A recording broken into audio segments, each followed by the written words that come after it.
Què són els àmbits? Es tracta d'una organització escolar alternativa a la tradicional que permet unificar assignatures, ajuntant sessions, fent-les més llargues i compartint l'horari de manera que hi hagi més d'un docent a l'aula durant la major part del temps. Està prevista en la llei com a una manera d'atendre les necessitats especials. Però a alguns centres on l'experiència ha estat satisfactòria, els àmbits han revelat un gran potencial i s'han estès més enllà de l'àmbit de l'atenció especial en considerar que els beneficis no havien de ser reservats exclusivament per a uns pocs. Què suposa per al centre treballar per àmbits? En la pràctica, el centre ha d'elaborar els horaris de manera que les hores de les assignatures dels àmbits siguin consecutives.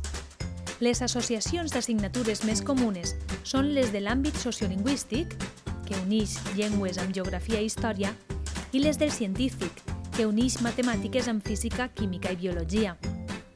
Però les combinacions poden ser variables.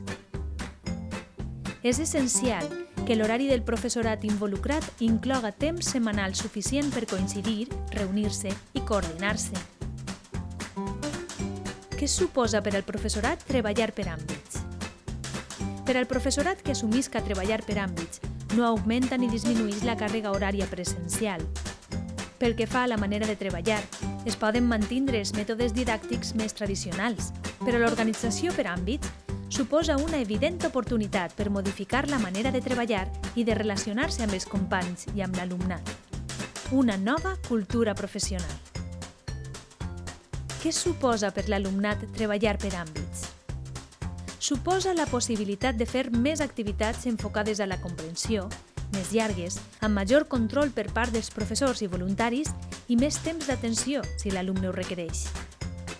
També la utilització de diversitat de recursos que no caben en sessions tradicionals.